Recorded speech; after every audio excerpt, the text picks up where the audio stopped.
Хайрлирте, доброе утро, друзья!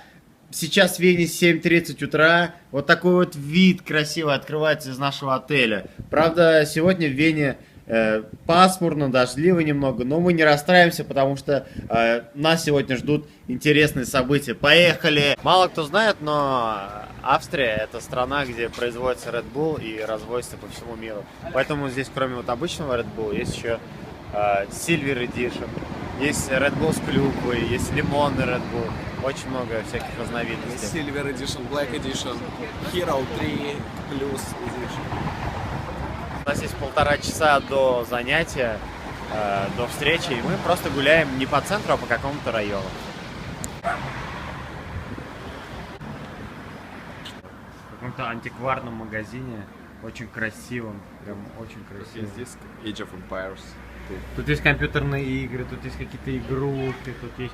Я купил пластинку Луи Армстронга, не знаю, я почему-то вдруг решил купить и купил. И мимо нас сейчас проходят такие маленькие венские дети-гаишники. Вообще вся Европа славится своими сладостями, вот, и такими маленькими бейкери, так называемыми. Здесь у нас представлены сладкие булочки и булочки с такой основательной начинкой, как сыр, ветчина, ну, в основном сыр. Сейчас мы на окраине города Вены, вон там проезжает поезд. Просто обычная местная пекарня, в которой местные жители берут кофе, да, вот вывеска, и булочки. У кого какая булочка? Вкусная.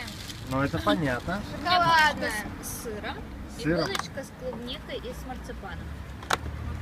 У меня был круассан с нугой и с шоколадом. Так. А у нас с Алиной, Пока непонятно У с вас чем, одинаково, да? у нас с Алиной одинаково, почти что как в Синабоне, но только чуть-чуть вкуснее. Это в синагоге? Синагоги. Самат за шутки отвечает в моем блоге. Спасибо, Самат. Вот есть такая реклама. Ты наслаждаешься рекламой. То есть для владельцев псов, они гуляют с собакой, собака приходит здесь делать свои дела, а владелец собаки видит рекламу. A lot of different projects, and one of them is Yuko West, Youth Coaching West.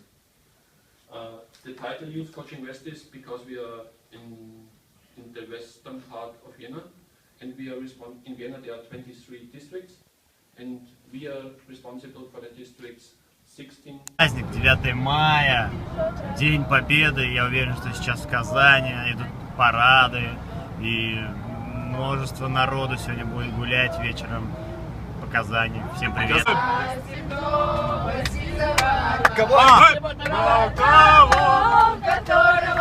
Любила!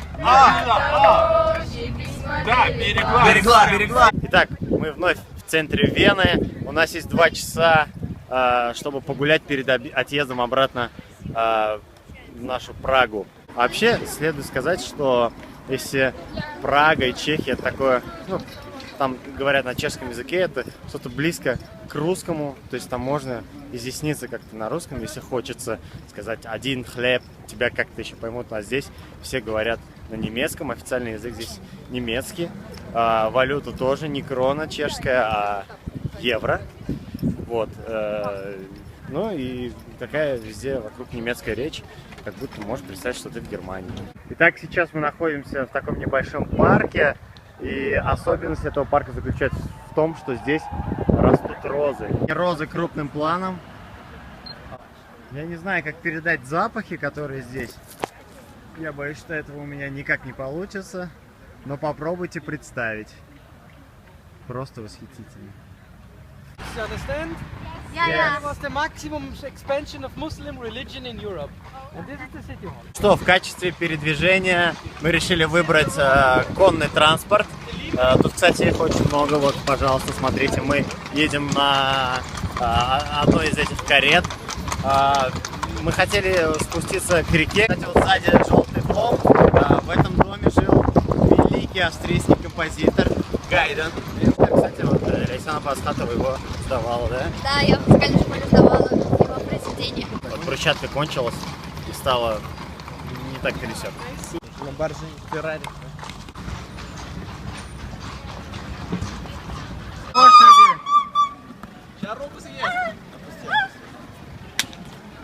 меня Дунай, друзья мои, вот он. Вот он, смотрите, какое течение. В общем, отсюда можно добраться до Братиславы. Буквально час на пароме, и вы уже в другой стране. Но, к сожалению, у нас нет времени, чтобы туда сплавать. Поэтому мы просто погуляем по этой набережной. У нас сама там есть одна теория, что в любом городе, под любым мостом, рэперы снимают свои клипы. Вообще не важно, под каким мостом. Под этим мостом по-любому будет граффити, как здесь. И я думаю, ни один венский, австрийский рэпер здесь снимал свой клип. Прямо сейчас мы едем в венском метро. Ну, метро как метро. Очень много турецких кафешек в Австрии. Адель объяснит почему. Последний раз, когда турки пошли на Вену с войсками, это было 400 лет назад, они здесь остались жить. Вот почему здесь так много турков. И они еще кофе привезли из Турции. Так что венский кофе — это турецкий кофе на самом деле.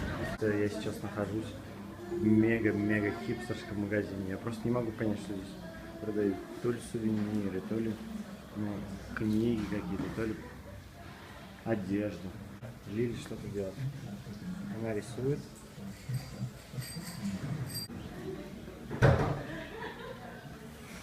Остаются просто хипстерские фотоаппараты. Просто крутейшие блокноты. Это, мне кажется, самая хипстерская лейка, которая вообще может быть. Если хипстер носит пластыри, то он должен носить их в таких металлических коробочках обязательно. Вот у вас пластыри. Хипстерские пластыри. Если хипстеры едят чипсы, то они должны быть чипсы John & John. Такие крутые чипсы. Что можно сказать о Вене? Конечно, мы увидели совсем чуть-чуть, и вчера, и сегодня какую-то совсем небольшую часть, но, честно говоря, очень впечатляют масштабы, всякие здания, в которых есть очень много всяких мелочей, всяких животных, изображены люди, в стиле барокко, да, есть какие-то готические вещи, памятники повсюду. И Вена считается одним из самых зеленых городов в Европе. Как сказал нам экскурсовод, 60% Вены погружено в зелень. В Праге, к примеру, 40% погружено в зелень. Увидимся в Чехии. Пока.